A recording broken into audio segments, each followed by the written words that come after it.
Morning dear student. आज की class में हम लोग स्टार्ट करेंगे एक नया चैप्टर, जिस चैप्टर का नाम है डियर स्टूडेंट समकोणी कार्तीय निर्देशांक। समकोणी कार्तीय निर्देशांक डियर स्टूडेंट एक ऐसा चैप्टर है जिससे आपके पॉलिटेक्निक अथवा आईईआरटी एंट्रेंस एग्जाम में प्रत्येक वर्ष 2 से 3 क्वेश्चन पूछा जाता है। और डियर स्टूडेंट समकोणी कार्तीय निर्देशांक को आज की क्लास में मैं इस तरीके से आपको पढ़ाने वाला हूं। यदि आप पूरा वीडियो अच्छी तरीके से देख लेते हो तो आपको समकोणी कार्तीय निर्देशांक पर आधारित किसी भी दूसरे वीडियो को देखने की जरूरत नहीं पड़ेगी, क्योंकि डियर स्टूडेंट समकोणी कार्तीय निर्देशांक को बिल्कुल बेहतरीन कॉन्सेप्ट के साथ आज की क्लास में मैं आपको पढ़ाने वाला हूं। डियर स्टूडेंट जितने भी कॉन्सेप्ट मैं बताऊंगा उन पर आपके पॉलिटेक्निक अथवा आईईआरटी एंट्रेंस एग्जाम में किस टाइप से क्वेश्चन पूछे जाते हैं उन सारी चीजों के बारे में डिस्कस करूंगा। यानी कि हम कह सकते हैं डियर स्टूडेंट जितने भी समकोणी कार्तीय निर्देशांक पर कॉन्सेप्ट बताऊंगा, कॉन्सेप्ट पर आधारित आपको एग्जांपल भी आपको बताने वाला हूं, जिससे आपको किसी भी कॉन्सेप्ट में किसी भी प्रकार का डाउट और कंफ्यूजन ना रहे। हमारी आपसे रिक्वेस्ट है डियर स्टूडेंट, आप पूरी क्लास अच्छी तरीके से देख लीजिए। 100% मैं गारंटी के साथ कहता हूं कि समकोणी कार्तीय निर्देशांक पर आधारित किसी भी तरीके से किसी भी टाइप का आपका एग्जामिनर पॉलिटेक्निक अथवा आईईआरटी एंट्रेंस एग्जाम में क्वेश्चन पूछ लेगा, छूटेगा नहीं। क्योंकि मैंने बहुत ही मेहनत के साथ, बहुत ही कठिन परिश्रम के साथ डियर स्टूडेंट इस चैप्टर को तैयार किया है, जिससे आपको समकोणी कार्तीय निर्देशांक में किसी भी प्रकार का डाउट और कंफ्यूजन नहीं रहे। बहुत ही बेहतरीन तरीके से मैं आपको इस चैप्टर के सारे कॉन्सेप्ट और कॉन्सेप्ट पर आधारित एग्जांपल बताने वाला हूं। तो पूरी क्लास जरूर देखिएगा डियर स्टूडेंट, जिससे आपके सारे कॉन्सेप्ट क्लियर हो जाए एक क्लास के माध्यम से। तो आइए डियर स्टूडेंट हम लोग स्टार्ट करते हैं आज की क्लास को।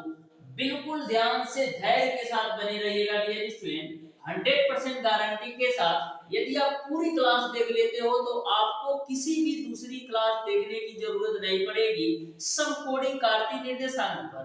तो सबसे पहले डियर स्टूडेंट हम बात करते हैं समकोणी कार्तीय निर्देशांक के अक्ष पर। तो ध्यान से समझना डियर स्टूडेंट, समकोणी कार्तीय निर्देशांक के अक्ष पर बात करते हैं तो इस तरीके से सबसे पहले हम एक समकोणी कार्तीय निर्देशांक बना लेता हूं। इस तरीके से मैंने बना लिया। ए जो आपका होता है पॉइंट डियर स्टूडेंट, इसको हम बोलते हैं मूल बिंदु। इसको मैं मान लेता हूं ओ, जो कि आपका मूल बिंदु है, जो कि आपका 0,0 होता है। ए आपने पढ़ रखा होगा। जो आपका ए पॉइंट है डियर स्टूडेंट, जो आपका ए पॉइंट है, ए मूल बिंदु होता है, जिसको मैंने ओ मान लिया है। और मूल बिंदु की वैल्यू आपका 0,0 होती है, क्योंकि यह ओरिजिन है। ये बात आपको क्लियर है। अब डियर स्टूडेंट मूल बिंदु ओ के दाईं तरफ आपको मिलता है एक्स एक्सिस। मूल बिंदु से दाईं की तरफ जब आप जाइएगा तो एक्स एक्सिस मिलेगा। अब मूल बिंदु से जब बाईं तरफ जाइएगा तो आपको मिलेगा एक्स एक्सिस। उसी प्रकार से मूल बिंदु से ऊपर की तरफ आपका होता है वाई एक्सिस और मूल बिंदु से नीचे की तरफ आपका होता है वाई डैश एक्सिस। यहां तक आपको बातें क्लियर समझ में आ गई होगी कि मूल बिंदु से दाईं की तरफ आपका एक्स एक्सिस होता है, मूल बिंदु से बाईं की तरफ आपका वाई एक्सिस होता है, और मूल बिंदु से ऊपर की तरफ आपका वाई एक्सिस होता है, और मूल बिंदु से नीचे की तरफ आपका वाई डैश एक्सिस होता है। जो आपका एक्स एक्सिस होता है वो आपका पॉजिटिव में जो वैल्यू आपका एक्स की होती है उसको शो करता है, और जो आपका एक्स डैश एक्सिस होता है, जो आपका निगेटिव में एक्स वाली वैल्यू होती है उसको शो करता है, और जो आपका y होता है, जो पॉजिटिव में y वाली वैल्यू होती है उसको शो करता है, और जो आपका y डैश होता है निगेटिव में जो y वाली वैल्यू होती है उसको शो करता है। यहां तक सबको अच्छी तरीके से समझ में आ गया होगा। यहां तक अच्छी तरीके से सबको समझ में आ गया होगा। अब डियर स्टूडेंट हम बात करते हैं कि यदि हमको किसी भी बिंदु का कार्तीय निर्देशांक ज्ञात करना है तो कैसे ज्ञात करेंगे।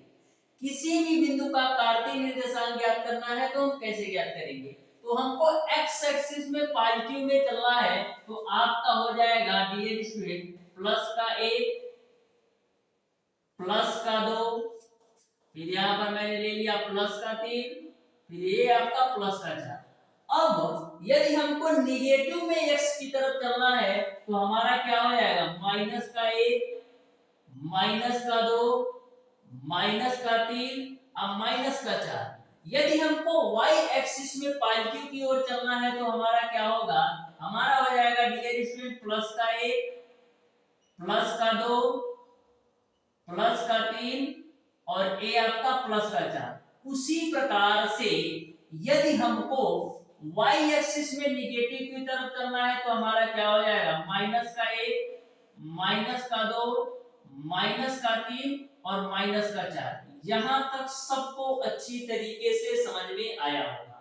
यदि आपसे पूछ लिया जाए कि किसी भी बिंदु का कार्तीय निर्देशांक कैसे निकालोगे, जैसे हम एक एग्जांपल ले लेते हैं। यदि मैं आपसे पूछूं कि 3,5 का कार्तीय निर्देशांक बताओ, तो 3,5 का मतलब ये है बाबू कि x एक्सिस में आपको 3 जाना है, x एक्सिस में आपको 3 खाने जाना है और y एक्सिस में आपको 5 खाना जाना है। तो 3 खाना आप x एक्सिस में जाओ तो 1 2 और 3, ये आपका मिल गया, ये आपका 3 मिल गया। और y एक्सिस में 5 खाना जाना है तो 1 2 3 4 और एक और हम ले लेते हैं तो प्लस का 5। तो इस तरीके से हम कह सकते हैं कि x एक्सिस में 3 और y एक्सिस में जो आपका 5 है वो आपका यही कहीं आएगा, जिसको हम मान लेते हैं कि P पॉइंट होगा। तो a आपका 3,5 हो जाएगा। तो इसी तरीके से डियर स्टूडेंट हम किसी भी बिंदु का कार्तीय निर्देशांक निकालते हैं। इसी तरीके से डियर स्टूडेंट हम लोग किसी भी बिंदु का कार्तीय निर्देशांक निकालते हैं। जैसा कि मैंने आपको बताया x एक्सिस में 3, तो x एक्सिस में मैंने 3 खाना बढ़ा और y एक्सिस में 5 है तो y एक्सिस में मैंने 5 खाना बढ़ा। अब दोनों बिंदु जहां मिलते हैं वही आपका 3,5 हो जाए। अब डियर स्टूडेंट हम नेक्स्ट कॉन्सेप्ट पर चलते हैं, जो कि आपका है दो बिंदुओं के बीच की दूरी। तो दो बिंदुओं के बीच की दूरी पर आधारित बहुत ही बेहतरीन क्वेश्चन आपके पॉलिटेक्निक अथवा आईआईटी एंट्रेंस एग्जाम में पूछे जाते हैं। डायरेक्ट आपके एग्जाम में पूछा जाता है, दो बिंदु आपको दे रखा होगा और पूछेगा इन दोनों बिंदुओं के बीच की दूरी बताओ। तो बहुत ही बेहतरीन तरीके से आप मैक्सिमम 5 से 10 सेकंड के अंदर सॉल्व कर सकते हो। देखिएगा दो बिंदुओं के बीच की दूरी आप कैसे निकालते हो। तो यदि मैं दो बिंदु मान लूं डियर स्टूडेंट, यदि मैं दो बिंदु मान ली डियर स्टूडेंट, एक आपका है x1, y1, एक आपका बिंदु है x1, y1 और दूसरा बिंदु मैं ले लेता हूं x2, y2। तो इन दोनों बिंदुओं के बीच की दूरी आपको निकालना है। दो बिंदु मैंने ले लिया, एक आपका x1, y1 है और दूसरा आपका x2, y2 है।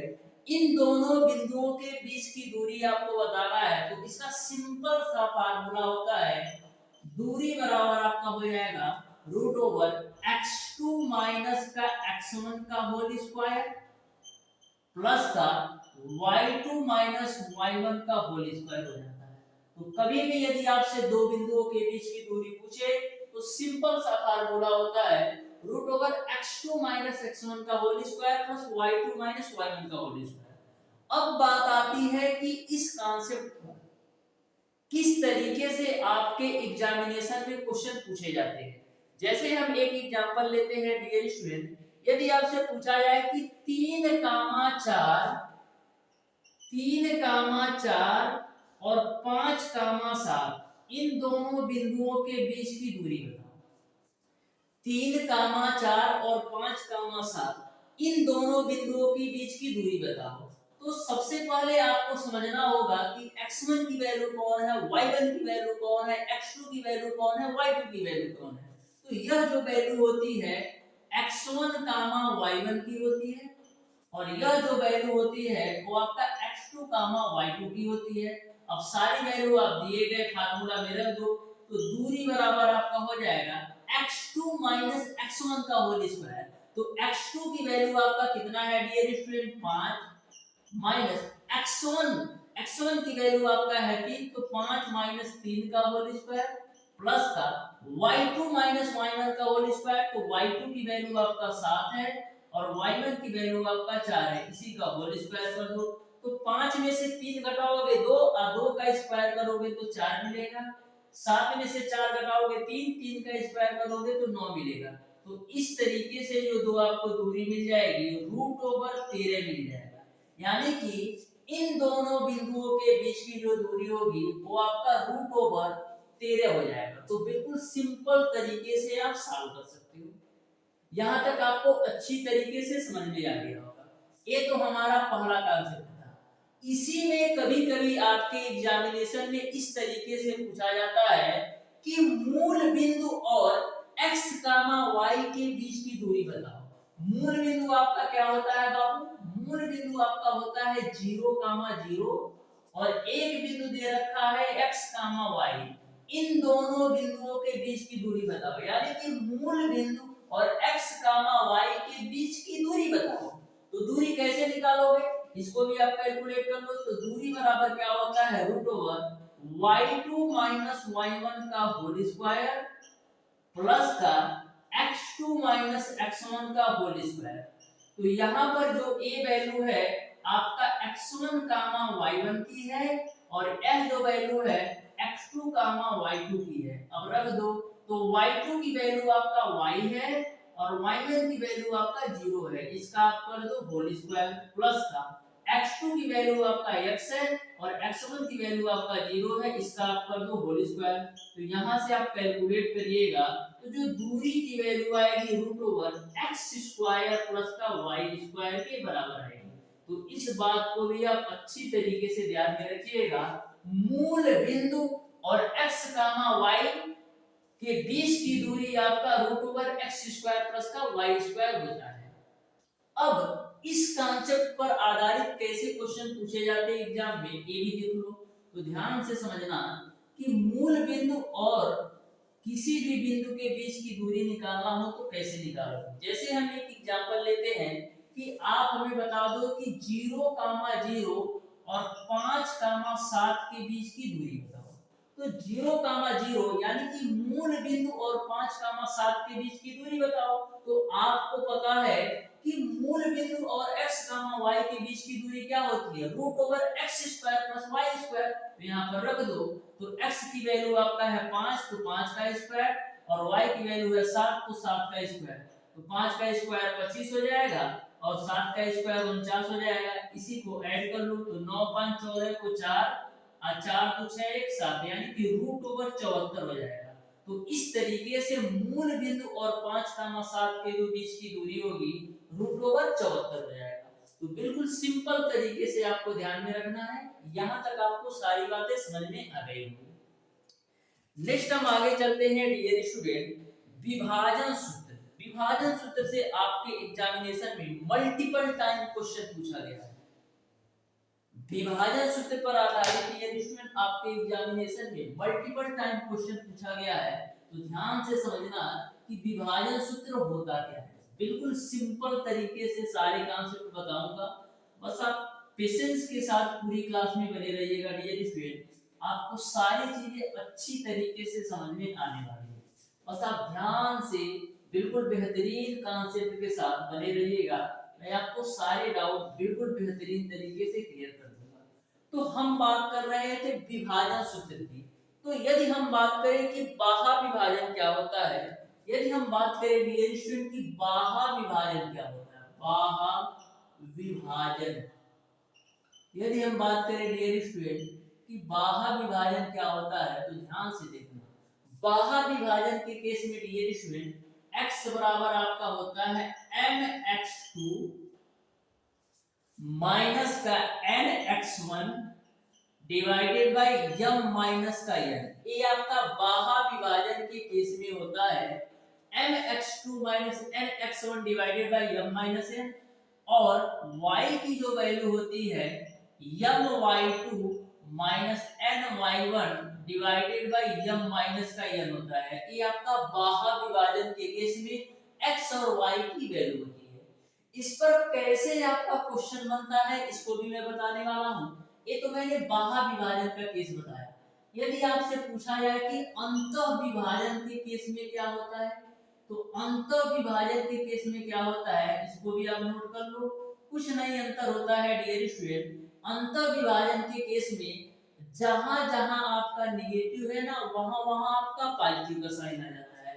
यानी अंतर विभाजन के केस में x बराबर आपका हो जाएगा mx2 plus nx1 divided by m plus n, और y बराबर आपका हो जाएगा my2 प्लस का ny1 divided by m plus n। तो दोनों ही बातें आप अच्छी तरीके से ध्यान में रखिएगा, दोनों ही कॉन्सेप्ट पर आपके एग्जामिनेशन में क्वेश्चन पूछे जाते हैं। तो आइए हम इस पर एक एग्जांपल लेते हैं, ध्यान से देखना। जैसे क्वेश्चन आपका इस प्रकार से पूछा गया है कि बिंदुओं 5,2 व 9,6 को मिलाने वाली रेखा को एक बिंदु 3,1 के अनुपात में विभाजित करता है, तो बिंदु के निर्देशांक बताइए। बोला है बिंदुओं 5,2 और 9,6, 5,2 और 9,6 को मिलाने वाली रेखा को एक बिंदु जो है 3 संबंधी 1 के अनुपात में विभाजित करता है, तो बिंदु के आपको निर्देशांक ज्ञात करना है। तो बिंदु के निर्देशांक चाहे आप बाह्य विभाजन से ज्ञात करो या अंतर विभाजन से ज्ञात करो, दोनों ही कंडीशन में आपके आंसर सही होंगे। कभी भी यदि आपसे ऐसा पूछा जाए कि बिंदु के निर्देशांक ज्ञात करो, ऐसे दो पॉइंट देकर के बोला जाए कि 3,1 के अनुपात में विभाजित करता है, तो बिंदु के निर्देशांक बताओ, तो करना कुछ नहीं होता है डियर स्टूडेंट, बस आप यही ध्यान में रखना, चाहे हम बाह्य विभाजन का फार्मूला लगाए या अंतर विभाजन का फार्मूला, दोनों ही केस में आपके सही आंसर होंगे। तो इस क्वेश्चन को हम सॉल्व करते हैं, ध्यान से देखिएगा। तो देखो यदि हम बाह्य विभाजन के फार्मूले से ही सॉल्व कर लेते हैं, तो देखो कितना सिंपल सा क्वेश्चन है। तो x बराबर आपका क्या होता है mx2 nx1 divided by m n, और y बराबर आपका होता है my2 ny1 divided by m n। जो आपका 3,1 दे रखा है, ये आपका m संबंधी n का अनुपात दे रखा है, यानी m की वैल्यू आपको 3 ले लेना है और n की वैल्यू आपको 1 ले लेना है। उसी प्रकार से जो आपका 5,2 और 9,6 दे रखा है, ये आपका x1, y1 की वैल्यू दे रखी है, और 9,6 जो दे रखा है ये आपका x2, y2 की वैल्यू दे रखी है। यहाँ तक सबको क्लियर है। अब आप आसानी से x और y की वैल्यू निकाल सकते हो।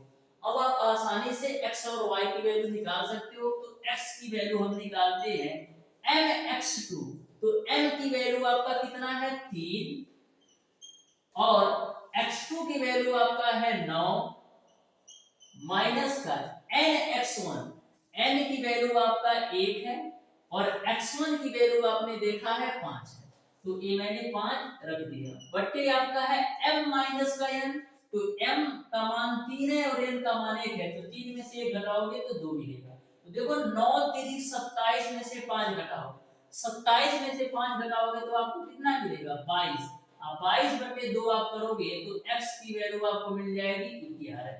उसी प्रकार से आप y की वैल्यू निकालो, तो y की वैल्यू कैसे निकालोगे my2 ny1, तो m की वैल्यू आपका है 3, y2 की वैल्यू आपका है 6, माइनस का ny1, n की वैल्यू आपका कितना है 1, और y1 की वैल्यू आपका है बाबू 2, तो गुणे 2 बटे m माइनस n की वैल्यू आपने देखा है 2 मिला है।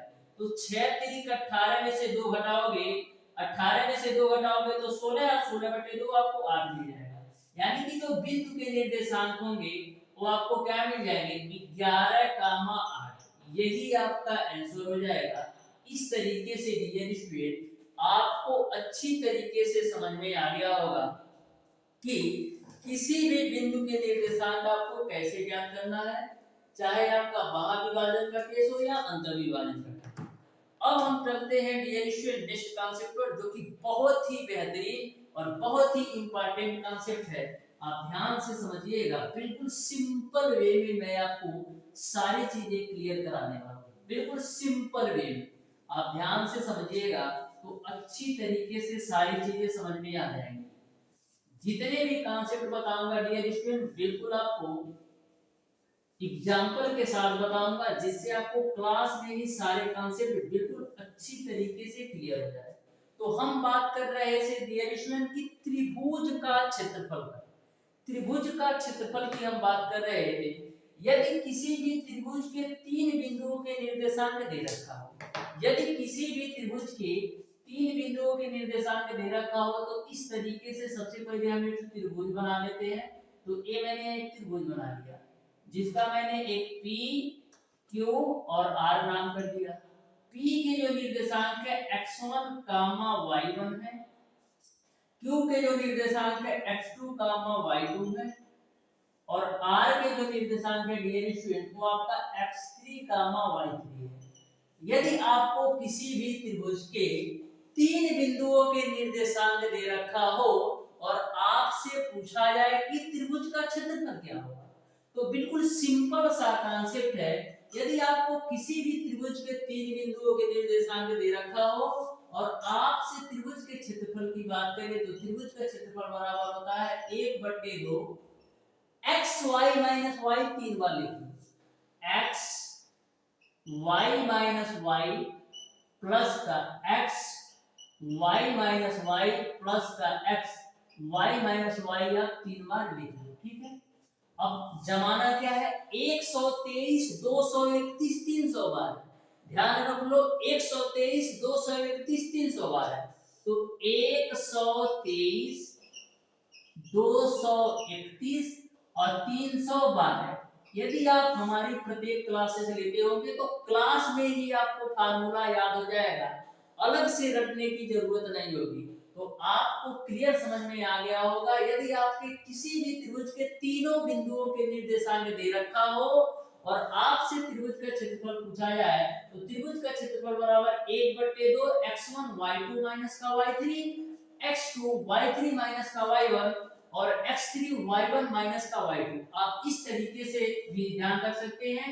3 बार आपको लिख लेना है x y minus y, x y minus y, x minus y minus y। फिर आपको जमा देना है 123, 231 और 300 बार। ये आपके किसी भी त्रिभुज के यदि 3 बिंदु के निर्देशांक दे रखे हो तो त्रिभुज का क्षेत्रफल आप निकाल सकते हो। यहां तक आपको सारी बातें क्लियर है। अब हम बात करते हैं डियर स्टूडेंट एग्जांपल का, कि इस पर क्वेश्चन कैसे बनता है। जैसे हम एक एग्जांपल ले लेते हैं, जैसे हम एक एग्जांपल ले लेते हैं कि 3, 5 और -2, 0 और उसके बाद से डियर स्टूडेंट 6, 4 किसी भी त्रिभुज के 3 बिंदु के निर्देशांक दे रखा है 3, 5 -2, 0 और 6, 4 के रूप में। तो आपको त्रिभुज का क्षेत्रफल ज्ञात करना है। तो त्रिभुज के क्षेत्रफल का फार्मूला मैंने आपको क्या बताया, फिर एक बार लिखता हूं, ध्यान से देखना। ऐसे लिखो 1/2 x y माइनस y, 3 बार लिख लो x y minus y plus का x y minus y plus का x y माइनस y, 3 बार मैंने लिख लिया। अब जमाना क्या है, 123, 231, 300 बार है। तो 123, 231 और 300 बार है। जितनी बार फार्मूला को लिखोगे उतना ही अच्छी तरीके से याद हो जाएगा। अब यहाँ पर जो a वैल्यू है बाबू x1, y1 की है, और यह जो वैल्यू है x2, y2 की है, और यह जो वैल्यू है x3, y3 की है। अब सारी वैल्यू रख दो, तो देखो क्या होगा, 1/2 x1 की वैल्यू आपका कितना है, x1 की वैल्यू आपका है डियर स्टूडेंट 3, तो मैंने 3 लिख दिया। y2 की वैल्यू कितना है 0, तो मैंने 0 रख दिया। माइनस का y3 की वैल्यू आपका 4 है, तो 4 रख दिया। प्लस का x2 की वैल्यू आपका -2 है, तो -2 रख दिया। y3 की वैल्यू आपका 4 है, तो 4 रख दिया। y1 की वैल्यू आपका 5 है, तो 5 रख दिया। प्लस का x3 की वैल्यू आपका 6 है तो 6 रख दिया, y1 की वैल्यू रखो 5 है तो 5 मैंने रख दिया, और y2 की वैल्यू आपका 0 है तो 0 रख दिया। इसी को सॉल्व कर लो तो देखो कितना आएगा, 1/2 -4 गुणे 3 करोगे तो -12 मिलेगा। अब देखो -5 में से 4 घटाओगे तो माइनस का 1 मिलेगा, अब माइनस का 1 का गुणा माइनस के 2 में कराओगे तो प्लस का 2 मिल जाएगा। उसी प्रकार से 6 बच्चे आपका मिल जाएगा 30। यहां तक क्लियर है। अब देखो 30 और 2 32 होता है, अब 32 में से 12 घटाओगे तो 20 मिलेगा, अब 20/2 करोगे तो मिल जाएगा 10। यानी कि जो त्रिभुज का क्षेत्रफल होगा वो आपका 10 वर्ग मीटर होगा। त्रिभुज का जो क्षेत्रफल होगा वो आपका 10 वर्ग मीटर होगा। यहाँ तक आपको सारी बातें समझ में आ गई होगी कि कैसे यदि हमको किसी भी त्रिभुज के तीनों बिंदुओं के निर्देशांक दे रखे हो तो हम त्रिभुज का क्षेत्रफल कैसे निकाल सकते हैं। इसी में कभी-कभी आपके एग्जामिनेशन में ऐसा भी क्वेश्चन पूछा जाता है, इसी में आपके एग्जामिनेशन में कभी-कभी ऐसा भी क्वेश्चन पूछा जाता है कि यदि किसी त्रिभुज के तीनों बिंदुओं संरेख हो, यदि किसी त्रिभुज के तीनों बिंदुओं में संरेख हो तो ऐसे कंडीशन में क्या होता है। तो किसी भी त्रिभुज के क्षेत्रफल के संरेख होने का कंडीशन ये होता है डियर स्टूडेंट, जो आपका त्रिभुज का क्षेत्रफल होगा वो आपका 0 होगा। तो कभी भी आपसे यदि ऐसा क्वेश्चन पूछा जाता है कि किसी भी त्रिभुज के तीनों बिंदु यदि संरेखीय हो तो त्रिभुज का क्षेत्रफल ज्ञात करो, तो वहां पर जो आपका त्रिभुज का क्षेत्रफल होता है वो आपका 0 के बराबर होता है। इस बात को आप हमेशा ध्यान में रखना। तो यहाँ पर यदि इस त्रिभुज के तीनों बिंदु संरेखीय हो तो त्रिभुज का क्षेत्रफल क्या होगा, 0 के बराबर होगा, यानी त्रिभुज का क्षेत्रफल आपका 0 हो जाएगा। बस इतना सा होता है। यदि आपके त्रिभुज के तीनों बिंदु संरेखीय होंगे तो जो आपका त्रिभुज का क्षेत्रफल होगा वो आपका 0 के बराबर होगा। तो 1/2 x y माइनस का y सेम उतार दो, प्लस का x y माइनस का y प्लस का x y माइनस का y सेम आपको नोट कर देना है। 123, 231 और 312। अब देखो जब 2 का मल्टीप्लाई हम 0 के साथ करेंगे तो यह भी आपका 0 ही हो जाएगा, यानी कि ये पूरा खत्म हो जाएगा। तो आपका जो त्रिभुज का क्षेत्रफल का फार्मूला आ जाएगा यही आ जाएगा। किस कंडीशन में, संरेख होने के कंडीशन में, यानी कि किसी भी त्रिभुज के यदि तीनों बिंदु संरेखीय होंगे तो त्रिभुज का क्षेत्रफल आपका यही 0 के बराबर हो जाएगा। यहाँ तक आपको सारी बातें क्लियर समझ में आ गई होंगी, ठीक है। यहाँ तक आपको सारी बातें क्लियर समझ में आ गई होगी।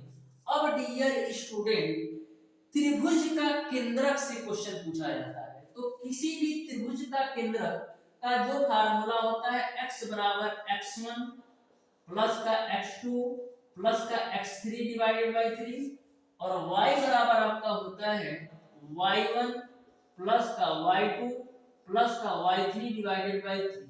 ये आपका किसी भी त्रिभुज के केंद्रक के निर्देशांक ज्ञात करना है। तो x बराबर x1 plus x2 plus x3 divided by 3 और y बराबर y1 plus y2 plus y3 divided by 3 होता है। कभी भी यदि आपको किसी भी त्रिभुज के तीन बिंदु के निर्देशांक इस तरीके से दे रखा हो x1 y1 x2 y2 और x3 y3, इन तीनों बिंदुओं के केंद्रक के निर्देशांक ज्ञात करो। तो x बराबर x1 plus x2 plus x3 divided by 3 और y बराबर y1 plus y2 plus y3 divided by 3 होता है। इस बात को आप ध्यान में रखिएगा। जैसे हम एक एग्जांपल ले लेते हैं, डियर स्टूडेंट, यदि आपसे पूछ लिया जाए कि आप हमें बता दो कि 3, 5 -2, 0 और 6, 4 और 5, 4 इन तीनों बिंदुओं के केंद्रक के निर्देशांक बताओ। तो करना कुछ नहीं है, आपको x1 x2 x3 जोड़ के डिवाइडेड बाय 3 करना है। तो कितना होगा, 5 में से 2 जाएगा तो 3 और 3 जोड़ोगे तो 6/3 आपको 2 मिल जाएगा x वाली वैल्यू।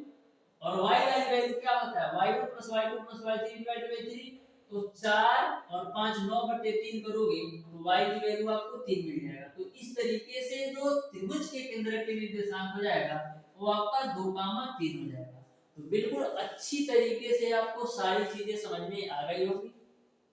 हम आपसे एक क्वेश्चन पूछते हैं कि डियर स्टूडेंट, यदि आपका किसी भी त्रिभुज के 3 बिंदु के निर्देशांक 3,5 -2,0 और 5,4 सररेखी हो तो त्रिभुज का क्षेत्रफल ज्ञात करो। डियर स्टूडेंट, आज की क्लास को यहीं तक रखते हैं, मिलते हैं नेक्स्ट क्लास में, तब तक के लिए